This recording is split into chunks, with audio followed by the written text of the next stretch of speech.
প্রিয় শিক্ষার্থীরা, তোমরা কেমন আছো? আশা করি আল্লাহর রহমতে সকলেই ভালো আছো। তোমরা অবগত আছো যে নবম দশম শ্রেণীর আমাদের একটি হিসাব বিজ্ঞান কোর্স চলমান।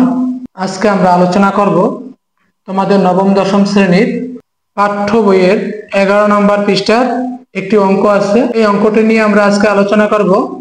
আধুনিক নিয়মে লেনদেন সমীকরণ করব। আধুনিক নিয়মে লেনদেন সমীকরণ।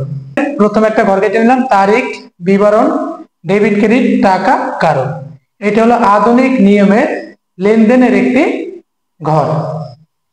তাহলে প্রথমে আমরা জেনে নেই লেনদেন কি বা কোনটা কোনটা হইলে লেনদেন আমরা বুঝতে পারবো যে এটা আমার লেনদেন। লেনদেন চিনতে হলে প্রথমে তিনটে কথা থাকতে হবে। তিনটে কথা যদি থাকে তোমার, তাহলে বুঝতে হবে এটা লেনদেন।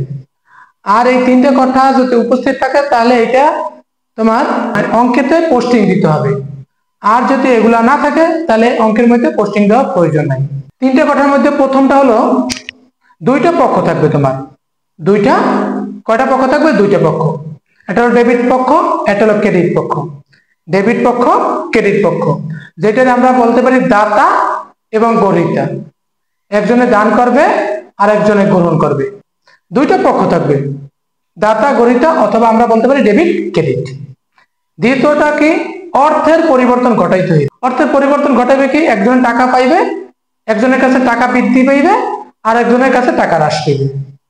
ধরো আমি এই কলমটা আমি দোকান থেকে ক্রয় করছি। যদি ক্রয় করি, আমি কলমটা পেয়েছি, আমার কাছে এসে কলম, আর আমার কাছে কি গেছে? টাকা গেছে। আমার কাছে টাকা হ্রাস পাইছে, মানে কমে গেছে, আর ওই দোকানদারের কাছে টাকা বৃদ্ধি পেয়েছে। এরকম অর্থের কোনো পরিবর্তন ঘটতে হইবে। আবার বলতে পারো যে বাকিতেও তো আমরা ক্রয় বিক্রয় করি, ওইটা ক্ষেত্রে আবার একটু ভিন্নতা আছে। আপাতত জেনে নাও যে অর্থের পরিবর্তন ঘটতে হবে। প্রথমটা কি? দুইটা পক্ষ থাকবে। তৃতীয়টা কি? অর্থের পরিবর্তন ঘটাইতে হবে। তৃতীয়টা হলো এইটা অবশ্যই একটা ব্যবসা কেন্দ্র লাগবে। ব্যবসা কেন্দ্র ছাড়া আমরা কোনো হিসাব করি না। যেটা ব্যবসা কেন্দ্র না, ওইটা আর আমরা হিসাব করি না। হিসাব বিজ্ঞানের কাজ হলো ব্যবসা নিয়ে বিস্তারিত আলোচনা করা। হিসাব বিজ্ঞানটা মানে হলো ব্যবসার বিস্তারিত নিয়ে আলোচনা করা, ওটা ব্যবসা কেন্দ্র হইতে হবে। ব্যবসা ছাড়া হিসাব বিজ্ঞানে অন্য কোনো লেনদেনের হিসাব আমরা করি না। আমরা তিনটে কথা পাইলাম। প্রথমটা দুইটা পক্ষ থাকবে, তৃতীয়টা অর্থের পরিবর্তন ঘটাইতে হবে, তৃতীয়টা হলো এটা অবশ্যই ব্যবসা কেন্দ্র লাগবে। লেনদেন হইতে হলে এই তিনটে কথা লাগবে। তাহলে আমরা আজকে করবো লেনদেন সমীকরণ। লেনদেন সমীকরণের মধ্যে দুইটা কথা আমার মনে রাখতে হবে জাবেদা করার জন্য। আমার কাছে যেটা আসবে ওইটা ডেবিট, আমার কাছ থেকে যেটা চলে যাবে ওইটা ক্রেডিট। আমার কাছে যেটা আসবে ওইটা ডেবিট, আমার কাছ থেকে যেটা চলে যাবে ওইটা ক্রেডিট। আমার কাছে কি কি আসতে পারে? নগদ টাকা আসতে পারে, পণ্যদ্রব্য আসতে পারে, কোনো ব্যক্তি এসে তার খরচ চাইতে পারে। ধরো দোকানের মালিক এসে তার ভাড়া চাইতে পারে, কর্মচারী এসে বেতন চাইতে পারে। ওরকম যদি কোনো ব্যক্তি আসে খরচের জন্য ওই খরচের নামগুলো হয়। যেগুলো আমার কাছে আসবে ওইটা ডেবিট, আমার কাছ থেকে আবার চলে যেতে পারে, নগদ টাকা যেতে পারে, পণ্যদ্রব্য যাইতে পারে, কোনো সেবা যাইতে পারে। যেগুলো আমার কাছ থেকে যাইবে ওইটা ক্রেডিট, আমার কাছে যেটা আসবে ওইটা ডেবিট। দুইটা কথা মনে রাখো, 95% জাবেদা সমাধান করতে পারবে ইনশাল্লাহ। আমরা 1 তারিখ ছিল 50,000 টাকা মূলধন নিয়ে ব্যবসা আরম্ভ করলো। তোমরা মনে রাখবা, যখন আমরা কোনো অঙ্ক করব, ওই অঙ্কটা আমি পরিচালনা করি, কিন্তু মালিক আমি না, আরেকজন ব্যক্তি মালিক আছে। আমরা এটা পরিচালনা করি, আরেকজন ব্যক্তিকে আমরা মালিক করিয়া আমি এই ব্যবসাটার পরিচালনা, ম্যানেজার অথবা পরিচালক, এরকম ধরে অঙ্ক করবো। তাহলে সব অঙ্কের সমাধান আরো সহজ হয়ে যাবে। তাহলে আমরা যেহেতু আমাদের ব্যবসায়ীটা 50,000 টাকা মূলধন নিয়ে ব্যবসা আরম্ভ করলো। কে দিচ্ছে টাকাটা? 50,000 টাকা দিচ্ছে কে? মূলধন মালিক দিচ্ছে। তার মালিক যদি দেয়, আমি কি পাইছি? টাকা পাইছি। আমি কি বলছি? যেটা আমার কাছে আসবে এটা ডেবিট, আর আমার কাছ থেকে যেটা চলে যাবে ক্রেডিট। এই জায়গায় মালিক আমাকে টাকা দিচ্ছে, আমি টাকা পেয়েছি, আমার কাছ থেকে কিন্তু কোনো কিছু যায় নাই। মালিক যদি কোনো কিছু দেয় এটা মূলধন হিসেবে গণ্য হয়। তাহলে নগদান হিসাব ডেবিট আর মূলধন হিসাব ক্রেডিট। 1 তারিখ নগদান হিসাব ডেবিট, মূলধন হিসাব ক্রেডিট। মূলধন হিসাব ক্রেডিট, এই জায়গায় লেখো ডেবিট, এই জায়গায় লেখো ক্রেডিট। টাকা লেখো 50,000, ডেবিট সোজা 50,000, ক্রেডিট সোজা লেখো 50,000। কারণ লেখো নগদ যেহেতু ডেবিট আছে, যদি নগদ ডেবিট হয় এ বৃদ্ধি পাবে। অ্যাসেট, এ মানে অ্যাসেট অর্থ সম্পদ, বৃদ্ধি, আর মূলধন হলো ওই বৃদ্ধি। যাবে লিখলাম আমরা নগদান হিসাব ডেবিট, মূলধন হিসাব ক্রেডিট। নগদ হলো ডেবিট, ডেবিট যদি নগদ যদি ডেবিটে আসে মনে রাখবা এ বৃদ্ধি পাইবে, আর মূলধন হলো ওই বৃদ্ধি মানে মালিকানা সত্ত্ব। 2 নম্বরটা আছে নগদে পণ্য ক্রয়। নগদে পণ্য ক্রয় করছি, আমার কাছে এসেছে পণ্য দ্রব্য, তো আমি কি বলছিলাম যেটা আমার কাছে আসবে ওইটা ডেবিট, আমার কাছে আসছে পণ্য দ্রব্য। পণ্য দ্রব্য, টাকা, চেক এগুলো হিসাব লিখি না। পণ্য দ্রব্য যদি আসে আমার কাছে ক্রয় হিসাব ডেবিট লিখবো। আমার কাছ থেকে যদি কোনো সময় পণ্য দ্রব্য চলে যায় বিক্রয় ক্রেডিট লিখবো। কি লিখবো? পণ্য দ্রব্য আসলে কি লিখবো? ক্রয় হিসাব ডেবিট, আর পণ্য দ্রব্য চলে গেলে ক্রয় হিসাব বিক্রয় হিসাব ক্রেডিট। তা আমার কাছে আসছে পণ্য দ্রব্য, আর বিনিময়ে আমি কি দিছি? ওই যে নগদে ক্রয় করছি, তাহলে নগদ টাকা গেছে। আমার কাছে আইছে পণ্য দ্রব্য, তাহলে ক্রয় হিসাব ডেবিট, আমার কাছ থেকে টাকা গেছে নগদান হিসাব ক্রেডিট। যাবে হলো ক্রয় হিসাব ডেবিট, নগদান হিসাব ক্রেডিট। 2 তারিখ ক্রয় হিসাব ডেবিট আর নগদান হিসাব ক্রেডিট। নগদান হিসাব ক্রেডিট।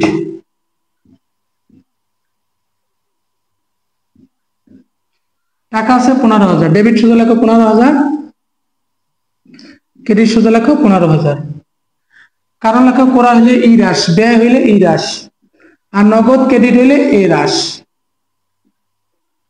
যদি আমার নগদ ডেবিট হয় এ বৃদ্ধি পাইবে, যদি আমার নগদ ক্রেডিট হয় এ হ্রাস পাইবে, সব সময়ের জন্য। 3 তারিখ আছে একজন পাওনাদারকে 10,000 টাকা পরিশোধ। যেটা আমার কাছে এসেছে ওটা ডেবিট, আমার কাছ থেকে যেটা চলে গেছে ওটা ক্রেডিট।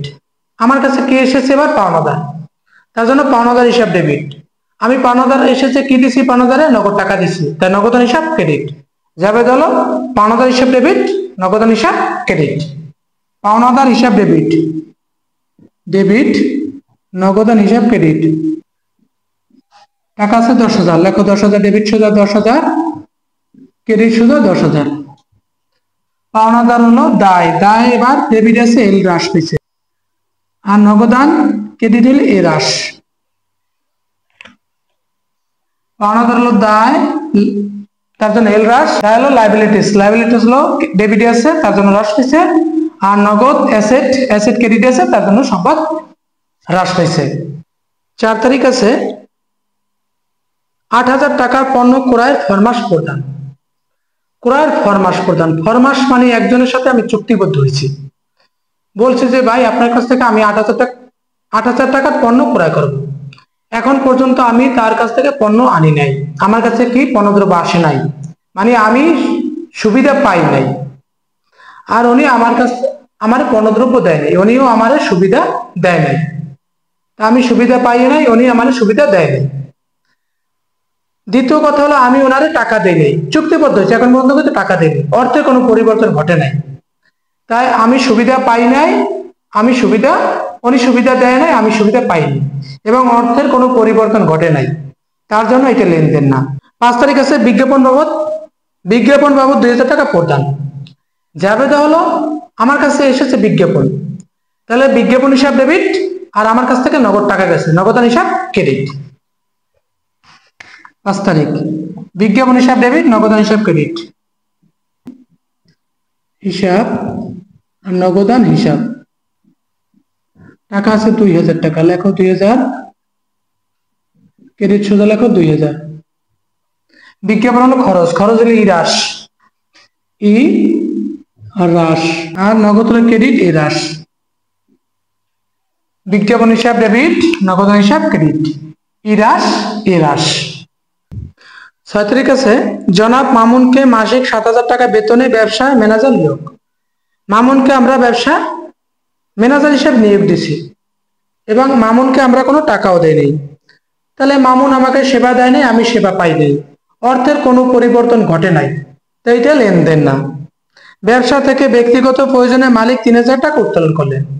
মালিকের প্রয়োজন 3,000 টাকা, ধরো মালিকের বউর জন্য একটা শাড়ি কিনবে, মালিকের কাছে টাকা নাই, এখন মালিক এসেছে আমার কাছে, এসে বলো যে ম্যানেজার সাহেব আমাকে 3,000 টাকা দেন, তা আমি 3,000 টাকা দিয়ে দিলাম।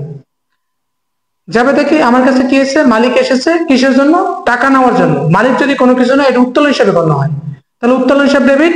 আর আমার কাছ থেকে কি গেছে, নগদ টাকা গেছে, নগদান হিসাব ক্রেডিট। মালিক যদি ব্যবসা থেকে কোনো কিছু নেয় ওটা উত্তোলন হিসাবে গণ্য হয়, আবার মালিক যদি ব্যবসায় কোনো কিছু দেয় ওইটা মূলধন হিসাবে গণ্য হবে। তাহলে যাবে হলো উত্তোলন হিসাব ডেবিট, নগদান হিসাব ক্রেডিট। 7 তারিখ উত্তোলন হিসাব ডেবিট, উত্তোলন হিসাব ডেবিট, নগদান হিসাব ক্রেডিট। উত্তোলন হিসাব ডেবিট, নগদান হিসাব ক্রেডিট। টাকা আছে 3000, লেখো ডেবিট সুদে 3000, ক্রেডিট সুদে লেখো 3000। উত্তোলন হইলে ই হ্রাস, মালিক টাকা নিয়েছে তার জন্য মূলধন হ্রাস পেয়েছে, এই জন্য ই হ্রাস। আর এ হ্রাস, আমার কাছ থেকে টাকা চলে গেছে তার জন্য এ হ্রাস। যাবে তাহলে উত্তোলন হিসাব ডেবিট, নগদান হিসাব ক্রেডিট, ই হ্রাস এ হ্রাস। 8 তারিখ আছে মালিকের ব্যক্তিগত অর্থ হতে 500 টাকা চুরি হয়েছে। মালিকের টাকা থেকে চুরি হয়ে গেছে 500 টাকা। আমার কাছ থেকে কিন্তু কোনো কিছু যায়নি, মালিকের টাকা গেছে। মালিকের সাথে কিন্তু ব্যবসার কোনো লেনদেন নাই। মালিকের ধরো বাজারে গেছে, বাজার থেকে 500 টাকা হারিয়ে গেছে, ব্যবসার কোনো প্রভাব পড়ে নাই, ব্যবসার অর্থেরও কোনো প্রভাব পড়ে নাই। আর ব্যবসা এটা কোনো লেনদেন না, ব্যবসার আমাদের কোনো মানে ব্যবসার অর্থের কোনো পরিবর্তন হয় নাই বা ব্যবসার কোনো প্রভাব পড়ে নাই, তাই এটা লেনদেন না। 9 তারিখ আছে হাশেম ব্রাদার্স হতে প্রতি মাসে 10,000 টাকার পণ্য ক্রয়ের চুক্তি সম্পন্ন হলো। হাশেমের সাথে আমরা চুক্তিবদ্ধ করছি যে ভাই আপনার কাছ থেকে প্রতি মাসে আমরা 10,000 টাকার পণ্যদ্রব্য ক্রয় করব, কিন্তু এখন পর্যন্ত আমি পণ্যদ্রব্য পাই নাই। উনি আমার সুবিধা দেয় নাই, আমিও পাই নাই, আমি কিছুই পাই নাই। আমার কাছ থেকে টাকাও যায় নাই, উনি টাকাও পায় নাই। আমার কাছে কোনো কিছু আসে নাই এবং আমি সুবিধা পাইও নাই, আমি দেইও নাই, এবং অর্থে কোনো পরিবর্তন ঘটে নাই, তার জন্য এটা লেনদেন না। 10 তারিখ আছে 10,000 টাকা মূল্যের পণ্য হানিফ ট্রেডার্সের নিকটে ধারে বিক্রয়। আমরা হানিফের কাছে বিক্রি করছি, আমি হানিফের সুবিধা দিছি এবং হানিফ সুবিধা পাইছে। ওর টাকা দেওয়ার কথা ছিল, বলছে ভাই আমি কদিন পরে এসে আপনার টাকা দিয়ে দেবো। তো অর্থের পরিবর্তন অবশ্যই ঘটবে, এখন বর্তমানে ঘটে নাই, কিন্তু টাকা কিন্তু আমরা পাবো, যেহেতু বিক্রি করছি। বিক্রয় টাকা তো আর মাই নেবে না, এবং এটা ব্যবসা কেন্দ্র, তাই এটা লেনদেন। জাবেদা লিখতে পারি বিক্রয়ের সাথে থাকে দেনাদার, বিক্রয়ের সাথে থাকে দেনাদার। জাবেদ হলো দেনাদার হিসাব ডেবিট, বিক্রয় হিসাব ক্রেডিট। 10 তারিখ দেনাদার হিসাব ডেবিট, দেনাদার হিসাব ডেবিট আর বিক্রয় হিসাব ক্রেডিট। ক্রেডিট টাকা আছে 10,000, ডেবিট সুদে লেখো 10,000, ক্রেডিট সুদে লেখো 10,000। দেনাদার হলো সম্পদ এ বৃদ্ধি পেয়েছে, আর হলো বিক্রয় হলো ই বৃদ্ধি পেয়েছে। যাবে হলো দেনাদার হিসাব ডেবিট আর বিক্রয় হিসাব ক্রেডিট। এই হলো আমার আধুনিক নিয়মে লেনদেন। আশা করি তোমরা অঙ্কটি বুঝতে পেরেছো এবং অঙ্কটি বারবার করব। যদি বারবার করো আশা করি এই অঙ্কে কোনো সমস্যা থাকবে না। তাই আজকে এই পর্যন্তই। সবাই ভালো থাকবা, সুস্থ থাকবা, আর আমাদের ক্লাসটি বেশি বেশি শেয়ার করবা। কোনো সমস্যা থাকলে ইনবক্সে নক করবা, আশা করি তোমাদের সকল সমস্যার সমাধান করে দিতে পারবো। সবাই ভালো থাকবা, সুস্থ থাকবা, শরীরের প্রতি যত্ন নেবা। আল্লাহ হাফেজ।